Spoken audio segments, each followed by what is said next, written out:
Without the tar, Australia, without any doubt, will be poorer. Without the tar, we'd all be more ignorant of the costs of intervention. I think if we didn't have the Trade and Assistance Review, I think the debate would be less well informed. Would it have changed the course of history? I think that's possible. Without the tar, I think Australians would have lower living standards than they do today. The liberalisation of trade, Australia's participation in open global markets has been a key underpinning of our prosperity over decades. In 2024, the Trade and Assistance Review turns 50. For decades, the TAR has helped Australia to open its economy to the world. To understand what the TAR is and why it's had such an impact, we spoke to some of the leaders of the organisation behind it. My name is Bill Scales, and I was chair of the Industry Commission from 1992 to 1998. I'm Peter Harris. I was chair of the Productivity Commission from 2013 to 2018. I'm Michael Brennan. I was the chair of the Productivity Commission between 2018 and 2023. Hi, I'm Danielle Wood, chair of the Productivity Commission, been in the role since November 2023. So what was the Australian economy like when the TAR was created? Well, in the 1970s, it was a closed economy, effectively. It was an economy that had a lot more regulation. It was an economy that had a lot more explicit government involvement. We had a fixed exchange rate. We had limited access to capital markets for people in this country. We were a much more industrial economy than we are now. We had government-owned banks and airlines and all manner of things. And we had pretty high tariff protection. I think large employers and unions, for that matter, were a collective in believing that government had a responsibility to continue to protect them from shifts in technology and shifts in demand that might occur as a result of global trends, or indeed as a result of changes in the business cycle in Australia. And I think that was kind of accepted as the way you ran an economy, and every industry needed its bit of protection, its bit of assistance. That's just kind of how you ensured the general prosperity. It was also going through a period where it had been through 2 world wars, it had been through a depression, it had been through currency crises, and it wasn't an easy time for Australia. And in many ways, the easiest thing for Australian politicians to do, to try and create the employment which was necessary at that time, was to put high levels of tariffs. Those businesses that weren't being protected were suffering as a consequence of the businesses that were being protected. The Australia of today is a very different place.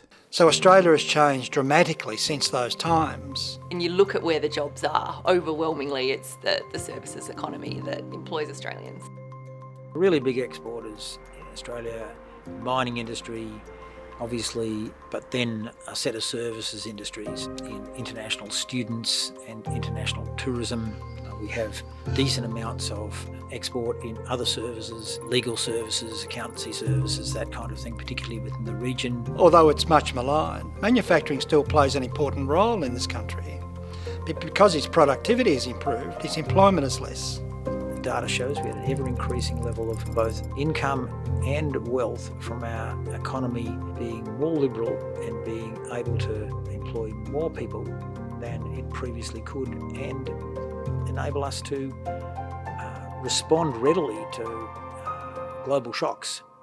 The shift in Australia's economy across 5 decades has several causes. First of all, as we got new technologies and became more capital intensive, what we saw is jobs in areas like agriculture and manufacturing moved away, and people moved into services sectors jobs. I think there were some pretty strong advocates for a view that we needed to reduce trade barriers, be more outward looking, be more open to international competition. But there was also a significant role for the evidence base, the improvement in just putting facts on the table. That process of putting them on the record, shining light on them, is really important for creating accountability where the government is offering this type of assistance.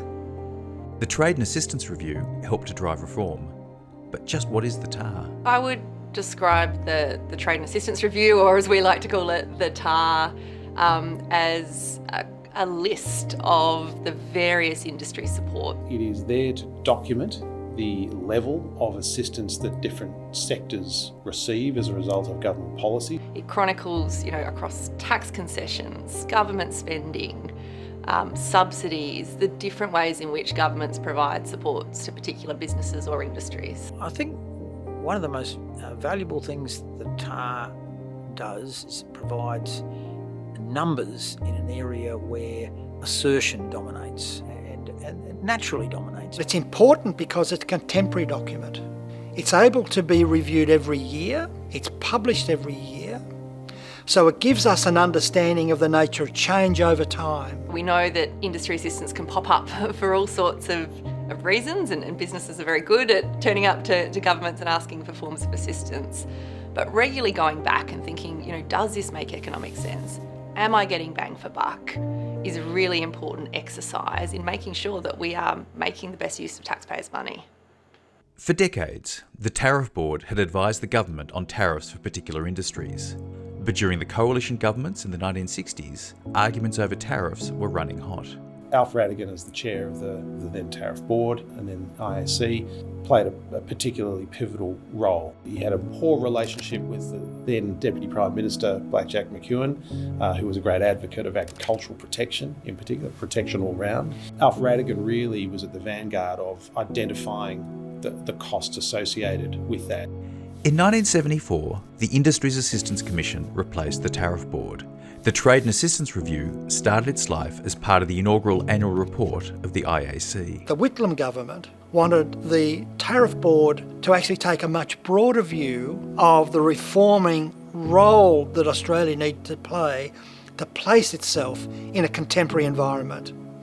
So it was asking what was a newly formed body made out of the Tariff Board to actually look more broadly at the Australian economy and provide advice to government about the way by which the Australian economy more broadly can become more competitive. I think the journey that we went on, through the 80s and 90s was a recognition actually that consumers were losers from tariffs, and if we were opening up there would be benefits for Australian consumers, but actually also having businesses that could compete in the international arena was going to drive the kind of efficient businesses that actually benefit the country as a whole. Max Corden was a trade economist from Melbourne, whose book Trade Policy and Economic Welfare articulated the costs of Australia's trade protectionism for consumers, businesses and the economy. Max Corden was particularly important in identifying how you could calculate effective rates of assistance, effective rates of protection, and thereby have to think about the costs overall.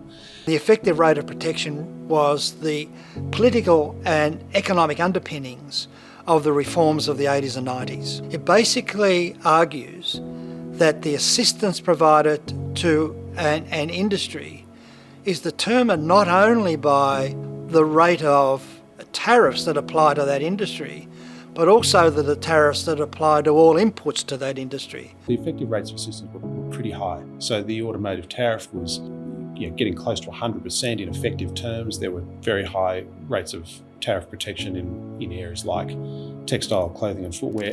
Bulk hawk was clearly important.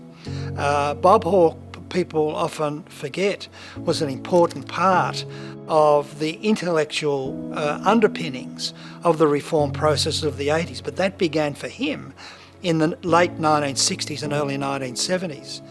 And of course, during the 1980s, he was supported so ably by people like John Button, as it turned out, people like, of course, Paul Keating, Bert Kelly. He was somebody on the political side who was able to reach across the aisle to those people who were wanting to actually bring about reform, and was also an important voice for reform within the coalition parties during the 1970s and early 1980s. The 1980s was a period of great political reform, partly as a result of the outstanding capabilities of the politicians of the time, who saw that Australia needed to take its place in the world, and it could no longer live behind high tariff walls. Over decades, the assistance to Australian industry trended downward, but not at the same speed. Assistance to the textile, clothing and footwear industry, as well as the automotive industry, fell more slowly than other sectors. Even as tariffs fell, trade matters continued to have an enduring impact on Australia.